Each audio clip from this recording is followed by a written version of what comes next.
నమస్కారం, సిటీ వార్తలకు స్వాగతం. ముందుగా ముఖ్యాంశాలు. మంగళగిరి నియోజకవర్గంలో విస్తృతంగా పర్యటిస్తున్న లోకేష్ పెమ్మసాని. అపార్ట్మెంట్ వాసులతో సమావేశం. లక్ష్మీ నరసింహస్వామి ఆలయంలో ప్రత్యేక పూజలు.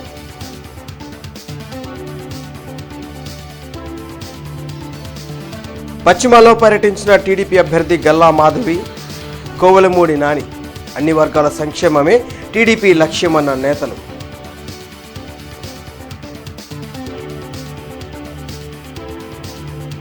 తూర్పులో పర్యటించిన కిలారి రోసయ్య, నూరి ఫాతిమా. బీఆర్ స్టేడియంను అభివృద్ధి చేస్తామనే ప్రకటన. కొత్తపేట శివాలయంలో ప్రత్యేక పూజలు.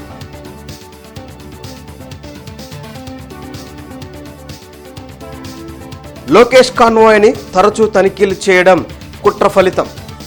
వైసీపీ నేతలకు ఎన్నికల కోడ్ వర్తించదా అని టీడీపీ నేతల సూటి ప్రశ్న.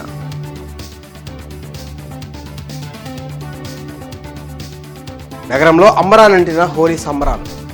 జీవితం రంగులమయంగా ఉండాలని ఉత్సాహంగా పాల్గొన్న యువతీ యువకులు. దేశం మొత్తం మీద వైఎస్ జగన్మోహన్ రెడ్డి లాంటి దొంగ మరొకరు లేరని టీడీపీ జాతీయ ప్రధాన కార్యదర్శి నారా లోకేష్ తీవ్ర వ్యాఖ్యలు చేశారు. రాజకీయ ప్రయోజనాల కోసం సమాజాన్ని నిట్టా నిలువున చీల్చే ప్రయత్నం చేస్తున్నారని ఆయన మండిపడ్డారు. మంగళగిరి నియోజకవర్గంలో విస్తృతంగా ప్రజలతో టీడీపీ జాతీయ ప్రధాన కార్యదర్శి నారా లోకేష్ సమావేశం అవుతున్నారు. గుంటూరు టీడీపీ ఎంపీ అభ్యర్థి పెమ్మసాని చంద్రశేఖర్ అపార్ట్మెంట్ వాసులతో సమావేశమై సమస్యలు తెలుసుకుంటూ ఉంటే పెత్తందారులు ముద్ర వేయడం సిగ్గుచేటన్నారు. గత ప్రభుత్వ హయాంలో మంగళగిరిలో ఎయిమ్స్ కేంద్రం సాయంతో నిర్మిస్తే కనీసం నీటి కలెక్షన్ ఇవ్వలేని దౌర్భాగ్యపు ముఖ్యమంత్రి జగన్ అని ధ్వజమెత్తారు. జేడాక్స్ కారణంగా అనేక కంపెనీలు ఇతర రాష్ట్రాలకు తరలి వెళ్లాయన్నారు. జగన్ దృష్టంతా అవినీతి సంపాదనపై తప్ప అభివృద్ధి, ఉద్యోగాల కల్పనపై లేదని విమర్శించారు. చంద్రబాబు నేతృత్వంలో ప్రజాప్రభుత్వం అధికారంలోకి వచ్చాక ఆగిపోయిన రాజధాని అమరావతి పనులు తిరిగి ప్రారంభిస్తామని తెలిపారు. మన ఆలోచన రాబోయే 20 సంవత్సరాలు ఎంత పాపులేషన్ ఉంటుందో బేరీ చేసుకుని దానికి కావాల్సిన ఇన్ఫ్రాస్ట్రక్చర్ ఏర్పాటు చేస్తాం. మూడోది, మంగళగిరి నియోజకవర్గం మొత్తం తీసుకుని బ్లాక్ బేస్డ్ డెవలప్మెంట్, అంటే ఒక్కొక్క బ్లాక్ లో మౌలిక సదుపాయాలు ఉండాలి. చిన్న పార్క్ ఉండాలి, దాని తర్వాత ప్రైమరీ హెల్త్ కేర్ సెంటర్ కానీ అంగన్వాడీ సెంటర్ ఈ బ్లాక్ లో తీసుకోవాలి. దాని తర్వాత జోన్ బేస్డ్ డెవలప్మెంట్ తీసుకుంటే వాకింగ్ ట్రాక్స్ కానివ్వండి, పార్క్స్ కానీ అన్నీ చేయాల్సిన అవసరం ఉంది. సో ఒక పద్ధతి ప్రకారం మంగళగిరి డెవలప్ చేయాలనేది మా లక్ష్యం. రాబోయే రోజుల్లో ఎటు పక్కన ఎక్కువ గ్రోత్ వస్తుందో అది బేరీ చేసుకుని చేయాలనేది మా లక్ష్యం. లోకేష్ గారు కూడా చాలా ఐడియాస్ ఉన్నాయి, అంటే అన్ని బయటకు చెప్పలేదు కానీ ఒకసారి వచ్చిన తర్వాత అన్ని ఇంజనీరింగ్ కాలేజీలకు కానీ చుట్టుపక్కల అగ్రికల్చర్ అన్ని కాలేజెస్కి వెళ్ళి ఆంటర్ప్రినర్షిప్ మీద ఇంట్రెస్ట్ ఉన్న వాళ్ళందరినీ 1000-2000 మంది అవుతారు. వాళ్ళని ప్లాట్ఫామ్ మీద తీసుకొచ్చి వాళ్ళకంటే నేను కూడా బిజినెస్ చేశాను కాబట్టి మనకి యూఎస్ లో కానీ హైదరాబాద్ లో కానీ చాలా మీకు తెలుసు అందరు సక్సెస్ఫుల్ పీపుల్ని తీసుకొచ్చి ఒక కనెక్ట్ చేసి మెంటరింగ్ చేసి అందులో నిజమైన ఆంటర్ప్రెన్యూర్స్ ని 100-200 మందిని తీసుకొని స్టేట్ గవర్నమెంట్ నుంచి కొంత ఫండింగ్ తీసుకొని మా అవసరం అయితే కొంత సొంత డబ్బులు పెట్టి మీరన్నట్టు 5 లక్షలు 10 లక్షలు ఎంతో కొంత ఇచ్చి ఒక ఎకో సిస్టమ్ బిల్డ్ చేసి ఈ పార్లమెంట్ సెగ్మెంట్ లో 1-2 lakhs జాబ్స్ చేయాలనేది ఒక కాన్సెప్ట్. ఇది దీని తర్వాత సెమీ కండక్టర్స్ అనేది ఫస్ట్ ఇన్వికాస్ అని మీకు ఇక్కడ ఒక కంపెనీ ఉంది. అది జీడి ఆంజనేయులు గారని కాలిఫోర్నియాలో ఉంటారు. వారిని చంద్రబాబు నాయుడు గారు పిలిపించి ఇక్కడ క్యాంపస్ పెట్టి 150-200 ఉద్యోగాలు క్రియేట్ చేశారు. మంగళగిరి లక్ష్మీ నరసింహస్వామి దేవాలయంలో జరుగుతున్న రథోత్సవంలో యువనేత నారా లోకేష్తో కలిసి పార్లమెంటు టీడీపీ అభ్యర్థి డాక్టర్ పెమ్మసాని చంద్రశేఖర్ పాల్గొన్నారు. నృసింహుని ఆశీర్వాదం ఏపీకి అవసరమని అన్నారు. ఈ సందర్భంగా నారా లోకేష్ పెమ్మసాని మాట్లాడుతూ శ్రీ లక్ష్మీ నరసింహస్వామి అనుగ్రహం ఆంధ్రప్రదేశ్కు అవసరమని అన్నారు. ఆ స్వామి కృపా కటాక్షాలతో త్వరలో టీడీపీ ప్రభుత్వం ఏర్పడిపోతుందని చెప్పారు. ఈ సందర్భంగా భక్తులతో కలిసి లోకేష్ రథాన్ని లాగారు. పెమ్మసాని తొలుత పానకాల స్వామి దర్శనం చేసుకోగా అనంతరం దిగువన పర్వతానికి ఉన్న శ్రీ లక్ష్మీ నరసింహస్వామి దేవాలయానికి వెళ్లి దర్శనంతో పాటు ప్రత్యేకంగా పూజలు నిర్వహించారు. అనంతరం దేవాలయ ప్రాంగణానికి వెలుపల ఉన్న స్వామివారి ఉత్సవ విగ్రహం ఉన్న రథాన్ని నారా లోకేష్తో కలిసి ముందుకు తీసుకువెళ్లారు. ఈ క్రమంలో జైహో నరసింహ అంటూ భక్తులు భక్తి పారవస్యం కొద్దీ తరించిపోయారు. ఈ కార్యక్రమంలో మంగళగిరి నియోజకవర్గ, జిల్లా, నియోజకవర్గ నేతలు పాల్గొన్నారు.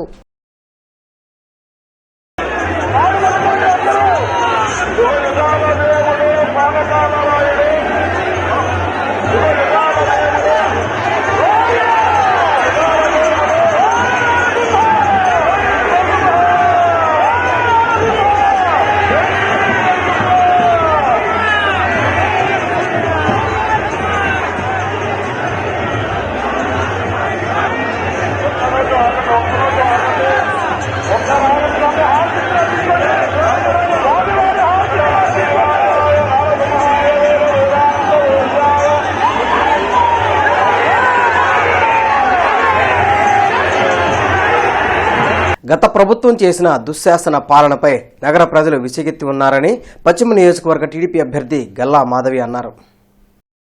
18వ డివిజన్లోని శ్రీనివాసరావుపేటలో టీడీపీ ఇన్ఛార్జ్ కోవిలముడి రవీంద్రతో కలిసి ఎన్నికల ప్రచార కార్యక్రమాన్ని నిర్వహించారు.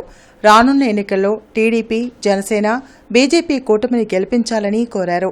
వైసీపీ పాలనలో మహిళలు, చిన్న వ్యాపారులు సైతం తీవ్రంగా నష్టపోయారన్నారు. రానున్న ఎన్నికల్లో టీడీపీ, జనసేన, బీజేపీ కూటమితోనే అభివృద్ధి సాధ్యమని ప్రజలు నమ్ముతున్నారన్నారు. రానున్న రోజుల్లో నగరాభివృద్ధికి పూర్తిస్థాయిలో కృషి చేస్తామన్నారు. కార్యక్రమంలో డివిజన్ ప్రెసిడెంట్ ఉప్పుతల సాంబశివరావు, ముత్తినేని రాజేష్, రాష్ట్ర కార్యదర్శి సుఖవాసి, దాసరి జ్యోతి తదితరులు పాల్గొన్నారు. గత ప్రభుత్వం పథకాలు కానివ్వండి, వారు అవలంబించిన తీరు కానివ్వండి, అత్యంత దారుణం. పథకాల పేరుతో ప్రజల్ని చాలా మోసం చేశారు. నవరత్నాలు అనగానే అందరూ ఆశపడ్డారు. ఏదో ఒక ఛాన్స్ ఇద్దామని ప్రజలందరూ అభిప్రాయపడ్డారు. వారి చిన్న అభిప్రాయానికి 5 ఏళ్ల పాటు నరక యాతన అనుభవించారు. ప్రతి ఒక్క రంగంలో ప్రతి ఒక్క ప్రజలు కూడా ఎన్నో నష్టాలకి గురయ్యారు, ఎన్నో దారుణాలకి వారు గురయ్యారు, ఆత్మహత్యలకు గురయ్యారు, హత్యలకి గురయ్యారు. ఇలాంటి అరాచక ప్రభుత్వం నుంచి ప్రజలు ఎప్పుడెప్పుడు విముక్తి పొందాలా అని ఎదురు చూస్తున్నారు ఈరోజు. కాబట్టి ఖచ్చితంగా కూటమే గెలుస్తుంది, ఖచ్చితంగా ఈ విజయం కూటమిదే అని ధీమా వ్యక్తం చేస్తున్నారు. గుంటూరు పార్లమెంట్ నియోజకవర్గ ఎంపీ అభ్యర్థి కిలారి వెంకటరోసయ్య, తూర్పు నియోజకవర్గ ఎమ్మెల్యే అభ్యర్థి నూరి ఫాతిమా కొత్తపేట శివాలయంలో ప్రత్యేక పూజలు చేశారు. తూర్పు నియోజకవర్గ వైసీపీ అభ్యర్థి నూరి ఫాతిమాతో కలిసి ఎంపీ అభ్యర్థి కిలారి రోసయ్య నగరంలో పర్యటించారు. ఈ సందర్భంగా ఆయన మీడియాతో మాట్లాడుతూ శిథిలావస్థకు చేరిన బిఆర్ స్టేడియంను శాప్ ఆధ్వర్యంలోకి తీసుకుని ప్రభుత్వం చేపట్టిన అభివృద్ధి పనులు కొనసాగుతున్నాయన్నారు. క్రీడలకు ప్రాధాన్యత ఇస్తూ బిఆర్ స్టేడియం అభివృద్ధికి పూర్తి స్థాయిలో పనిచేస్తామన్నారు. 10 సంవత్సరాల పాటు ఎంపీగా ఉన్న టీడీపీ ఎంపీ గుంటూరు పార్లమెంటు పరిధిలో ఎలాంటి అభివృద్ధి కార్యక్రమాలు చేపట్టలేదని ఆరోపించారు. ఆయన స్థానంలో వచ్చిన ఎన్ఆర్ఐ టీడీపీ ఎంపీ అభ్యర్థి సామాన్యులకు అందుబాటులో లేని హామీలు ఇస్తున్నారన్నారు. స్థానిక సమస్యలపై పూర్తి అవగాహన ఉన్న వ్యక్తిగా తాను రానున్న రోజుల్లో నగరాభివృద్ధికి పూర్తి స్థాయిలో కృషి చేస్తామన్నారు. చంద్రబాబు అధికారంలో పేదరికం భారీగా పెరిగితే జగన్ పేదరికాన్ని 11% నుండి 6% తగ్గించారన్నారు. ప్రజలను మోసం చేసిన టీడీపీకి రానున్న ఎన్నికల్లో తగిన బుద్ధి చెప్పడానికి సిద్ధంగా ఉన్నామన్నారు. వేమూరు నియోజకవర్గంలో టీడీపీ ఎమ్మెల్యే అభ్యర్థి నక్కా ఆనందబాబు పలువురు నేతలతో సమావేశం నిర్వహించారు. రాష్ట్రాభివృద్ధికి తెలుగుదేశాన్ని అధికారంలోకి తీసుకురావాల్సిన ఆవశ్యకత ఎంతైనా ఉందని అన్నారు. అనంతరం ఆలయంలో ప్రత్యేక పూజలు నిర్వహించారు.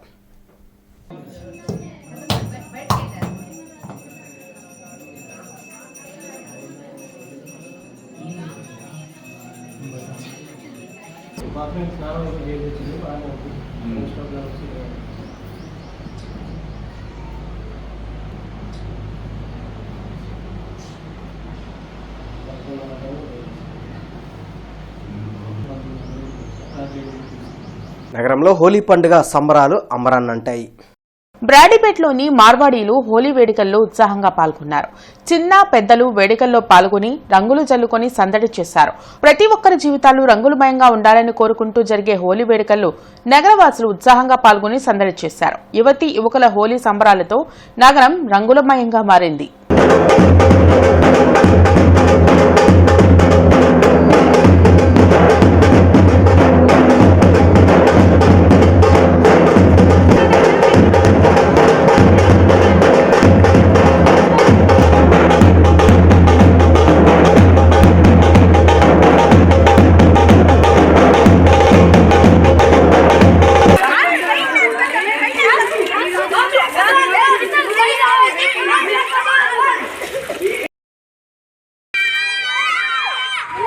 సత్తెనపల్లిలోని సుగాలి కాలనీలో హోలీ సంబరాలు ఉత్సాహంగా జరిగాయి. మంత్రి అంబటి రాంబాబు పాల్గొని ఉట్టి కొట్టారు.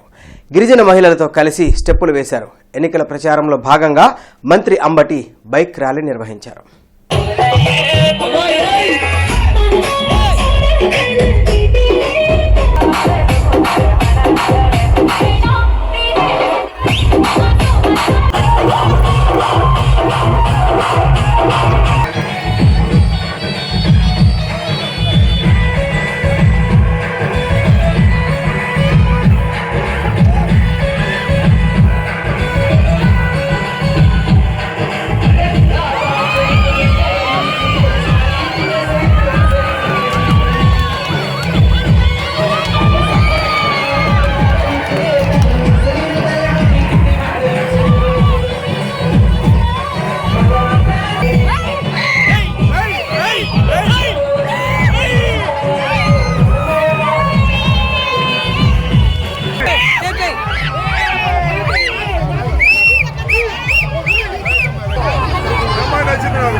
తెనాలి నియోజకవర్గంలో ఎన్డీఏ కూటమి అభ్యర్థి నాదెండ్ల మనోహర్ ఎన్నికల ప్రచారం నిర్వహించారు. ఇంటింటికి తిరుగుతూ సమస్యలపై ఆరా తీశారు. రానున్న ఎన్నికల్లో ఎన్డీఏ కూటమిని గెలిపించాలని అభ్యర్థించారు.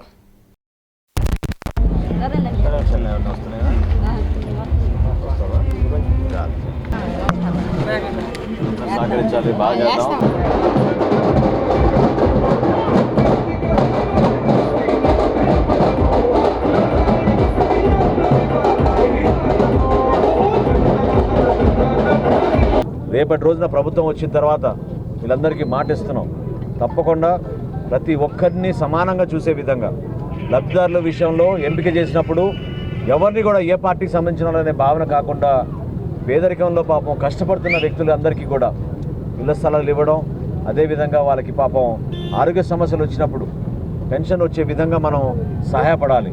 సంక్షేమం అంటే బటన్ నొక్కడమే కాదు, ప్రతి ఇంటికి ఆ సంక్షేమం చేరే విధంగా నిజాయితీగా పరిపాలించాలనే భావన వీళ్ళందరూ కూడా వ్యక్తపరిచారు. అదేవిధంగా పెదరావూరులో సైడ్ కాలువల గురించి చాలామంది ప్రస్తావించారు. 100% రేపటి రోజున సైడ్ కాలువ ఏర్పాటు చేసే విధంగా తప్పకుండా నిధులు తీసుకొచ్చి పల్లెలో మొత్తం అన్ని ప్రాంతాల్లో కూడా మన పెదరావూరులో ఆ సైడ్ కాలువలు ఏర్పాటు చేసి డ్రైనేజ్ ఎక్కడ కూడా సమస్య లేకుండా చేద్దాం. ఇంకో ముఖ్యమైన విషయం బరియల్ గ్రౌండ్స్ గురించి ప్రస్తావించారు యువత నా దగ్గర. తప్పకుండా మీ అందరం కూడా ఈరోజు కలిసికట్టుగా నిర్ణయం తీసుకున్నాం. రాబోయే రోజుల్లో కొన్ని భూమి సేకరణ చేసి ఎవరికి ఇబ్బంది కలగకుండా బరియల్ గ్రౌండ్స్ విషయంలో మాత్రం తప్పకుండా ప్రతి కుటుంబాన్ని ఆదుకునే విధంగా ఎవరికి ఇబ్బంది కలగకుండా భూసేకరణ చేసి ఇక్కడ బరియల్ గ్రౌండ్స్ నిర్మాణం కూడా చేస్తామని ఈ సందర్భంగా తెలుపుకుంటూ, ఎన్నికల కోడ్ వైసీపీ నాయకులకు వర్తించదా అని మాజీ ఎమ్మెల్సీ ఏఎస్ రామకృష్ణ ప్రశ్నించారు. టీడీపీ జాతీయ ప్రధాన కార్యదర్శి నారా లోకేష్ కాన్వాయ్ని పోలీసులు కుట్రపూరితంగా తనిఖీ చేస్తున్నారని మాజీ ఎమ్మెల్సీ ఏఎస్ రామకృష్ణ ఆరోపించారు. మంగళగిరిలోని టీడీపీ కేంద్ర కార్యాలయంలో ఆయన శాసనమండలి మాజీ చైర్మన్ షరీఫ్తో కలిసి మీడియాతో మాట్లాడారు. ఎన్నికల కోడ్ అమల్లోకి వచ్చినా మంగళగిరి నియోజకవర్గంలో వైసీపీ ఫ్లెక్సీలు తొలగించలేదని అన్నారు. కానీ ప్రతిరోజు వచ్చేటప్పుడు పోయేటప్పుడు తనిఖీ చేయటంలో ఉద్దేశం ఏంటి? ఎవరు ఈ నారా లోకేష్ బాబు? పోలీసులకు తెలీదా? ఉండవల్లిలో ఉన్నటువంటి జగన్మోహన్ రెడ్డి సీఎంకి తెలీదా? మీకు పైనుంచి ఆదేశాలు కేవలం నా కారును మాత్రమే, నా కాన్వాయ్ని మాత్రమే తనిఖీ చేయాలని చెప్పని మీకేమైనా ఆదేశాలు ఉన్నాయా అని చెప్పని కూడా అడిగారు. అక్కడున్నటువంటి సిఏ శ్రీనివాస్ కాదు, వచ్చే కార్లన్నింటినీ తనిఖీ చేయమన్నారండి అని చెప్పి సమాధానం చెప్పాడు. మరి వచ్చే కారులో ముఖ్యమంత్రి గారి కారు కూడా ఉంది కదా. ఎన్నికల కోడ్ వచ్చిన తర్వాత ఎవరికి ఎక్సెప్షన్ ఉండదు. ఆయన ముఖ్యమంత్రి మంత్రి, ఎమ్మెల్యేనా, మాజీ ఎమ్మెల్సీనా, మాజీ మంత్రి అని ఉండదు. నువ్వే చెప్పావు ప్రతి ఒక్కళ్ళ కారు తనిఖీ చేయమని మాకు పైనుంచి ఆర్డర్స్ ఉన్నాయి అని చెప్పని. అంటే ఈ ఆర్డర్స్ కేవలం తెలుగుదేశం పార్టీ నాయకులకే వర్తిస్తాయా? పోలీసులు ఏకపక్షంగా ప్రతిపక్షాలనే, మరి ముఖ్యంగా తెలుగుదేశం పార్టీనే ఈనాడు మరి టార్గెట్ చేసి ఈ రకంగా తనిఖీలు చేస్తే రేపు మీరు ఇబ్బందికి పాలవుతారు. మేము తప్పనిసరిగా ఎలక్షన్ కమిషన్కి ఈ పోలీస్ విధానం మీద, పోలీసులు నిర్వహిస్తున్న పక్షపూరిత విధానాల మీద మేము అది మరి ఎన్నికల కమిటీకి, ఎన్నికల సంఘానికి మేము ఫిర్యాదు చేస్తాం. కాబట్టి ఇటువంటి విధానాలు మానుకోవాలి. తెలుగుదేశం పార్టీ గెలవబోతుందనే భయంతో సినీ హీరో రామ్ చరణ్ పుట్టినరోజు వేడుకలను నగరంలో ఘనంగా నిర్వహించారు. చిరంజీవి ఫ్యాన్స్ అసోసియేషన్ ఆధ్వర్యంలో కొత్తపేట ఆంజనేయ స్వామి దేవాలయంలో ప్రత్యేక పూజలు చేశారు. రామ్ చరణ్ పుట్టినరోజు సందర్భంగా 1,00,000 తమలపాకుల పూజను నిర్వహించారు. Mega power star Ram Charan కలకాలం క్షేమంగా ఉండాలని కోరుకున్నారు.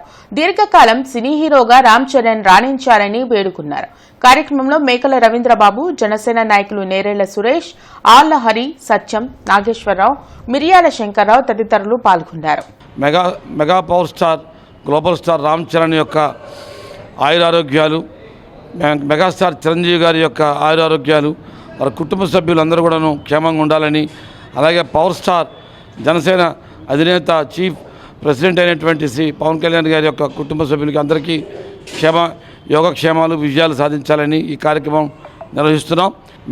Mega power star, global star Ram Charan యొక్క ఆయురారోగ్యాలు, మెగాస్టార్ చిరంజీవి గారి యొక్క ఆయురారోగ్యాలు, వారి కుటుంబ సభ్యులందరూ కూడాను క్షేమంగా ఉండాలని, అలాగే పవర్ స్టార్ జనసేన అధినేత చీఫ్ ప్రెసిడెంట్ అయినటువంటి శ్రీ పవన్ కళ్యాణ్ గారి యొక్క కుటుంబ సభ్యులకి అందరికీ యోగక్షేమాలు, విజయాలు సాధించాలని ఈ కార్యక్రమం నిర్వహిస్తున్నాం.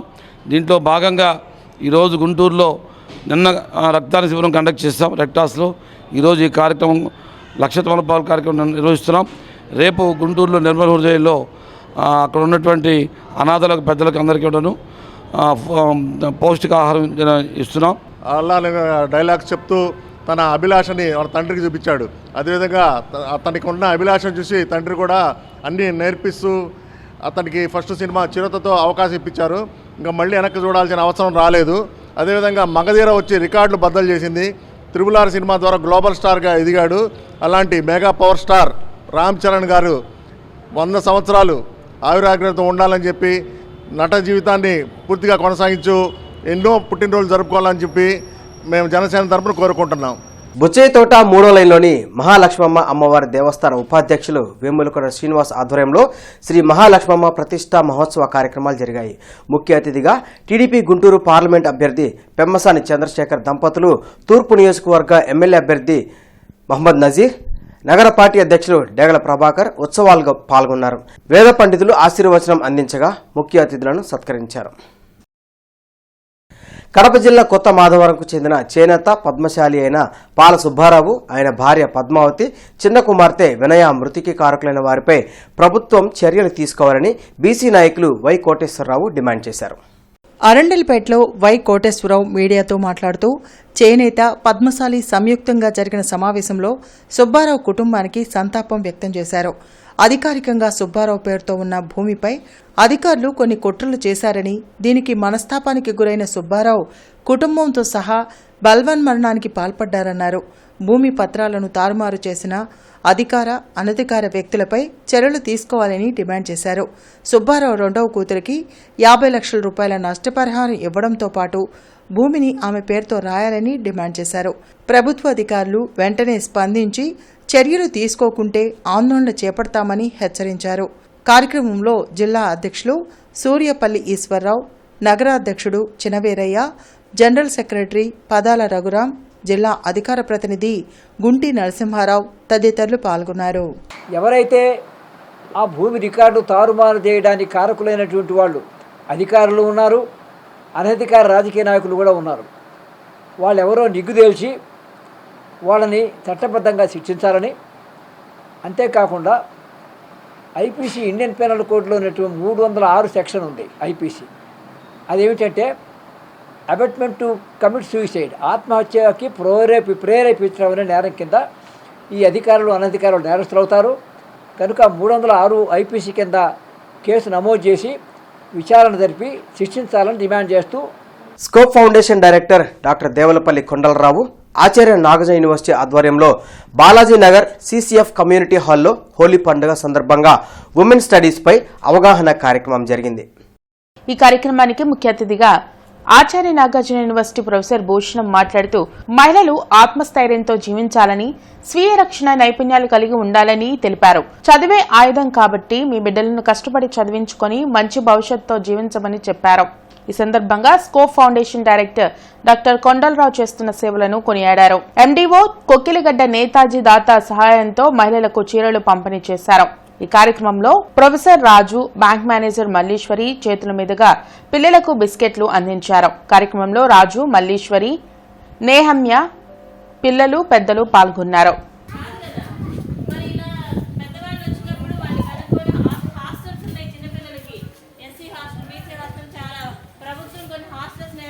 మంగళగిరి అసెంబ్లీ నియోజకవర్గ ఓటర్లు అందరికీ రిటర్నింగ్ అధికారి జేఎస్ రాజకుమారి హోలీ పండుగ శుభాకాంక్షలు తెలిపారు.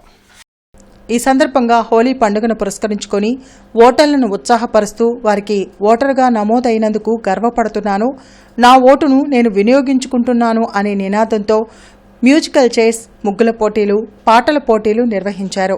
సదరు పోటీల్లో గెలుపొందిన ఓటర్లకు మొదటి, ద్వితీయ, తృతీయ బహుమతులను అందజేశారు. రిటర్నింగ్ అధికారి ఓటర్లను ఉద్దేశించి ప్రతి ఒక్కరూ ఓటు హక్కును వినియోగించుకోవాలని, 100% పోలింగ్ నమోదవ్వాలని, యువత ఉత్సాహంగా ఓటింగ్లో పాల్గొనాలని విజ్ఞప్తి చేశారు. ఓటర్లందరికీ అభినందన తెలుపుతూ వారితో కలిసి హోలీ వేడుకలను ఘనంగా నిర్వహించారు. కార్యక్రమంలో మంగళగిరి అసెంబ్లీ నియోజకవర్గంలోని అసిస్టెంట్ రిటర్నింగ్ అధికారులందరూ హాజరయ్యారు. హోలీ పండుగను పురస్కరించుకుని శ్రీ సత్యనారాయణ స్వామి దేవస్థానంలో జరిగిన ప్రత్యేక పూజలు, హోలీ వేడుకల్లో వైద్య ఆరోగ్య శాఖ మంత్రి మరియు పశ్చిమ నియోజకవర్గ అసెంబ్లీ అభ్యర్థి విడుదల రజని పాల్గొన్నారు. 55వ డివిజన్లోని బుచ్చయ్యతోట శ్రీ మహాలక్ష్మమ్మ అమ్మవారి దేవస్థానం విగ్రహ పునఃప్రతిష్ఠా కార్యక్రమంలో పెమ్మసాని దంపతులు పాల్గొన్నారు.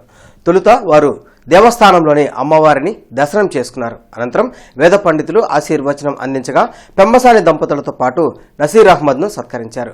భోజన ప్రసాద వితరణలో పెమ్మసాని దంపతులు, నసీర్ భక్తులకు భోజనం వడ్డించారు. జంధ్యాల వెంకట రామలింగేశ్వర శాస్త్రి ఆధ్వర్యంలో జరిగిన ఈ కార్యక్రమంలో టీడీపీ నాయకులు, కార్పొరేటర్లు పాల్గొన్నారు. అచ్చంపేట మండలం కొండూరు గ్రామానికి చెందిన వారు ఎమ్మెల్యే నంబూరి శంకర్రావు సమక్షంలో వైఎస్ఆర్సీపీ తీర్థం పుచ్చుకున్నారు. అనంతరం క్రోసూరు మండలం 88 తాళ్లూరు గుడిపూడి గ్రామానికి చెందిన టీడీపీ కార్యకర్తలు వైఎస్ఆర్సీపీలో చేరారు. ఎమ్మెల్యే స్వయంగా కండువా కప్పి పార్టీలోకి ఆహ్వానించారు. ఈ సందర్భంగా ఆయన మాట్లాడుతూ రాబోయే ఎన్నికల్లో వైఎస్ఆర్సీపీ గెలుపు కోసం అందరూ కలిసి పనిచేయాలని సూచించారు. కొత్తపేట హనుమాన్ చౌక్ నందు నూతన వాల్ నిర్మాణాన్ని 6వ డివిజన్ కార్పొరేటర్ పోతురాజు సమత పరిశీలించారు. ఎల్ఎల్ఆర్లో ఉన్నటువంటి వాటర్ ట్యాంకులు అవి బ్రిటిష్ కాలం నాటి నిర్మించిన వాటర్ ట్యాంకులకు, సంగం జాగర్ల నుండి వచ్చే వాటర్ పైప్లైన్లకు వాల్ లీక్ అవడం వల్ల నూతన వాల్ ఏర్పాటు జరుగుతున్నదని, వాటి యొక్క పనులను పోతురాజు సమత పరిశీలించారు. ఈ వార్తల సమాప్తం. నమస్కారం.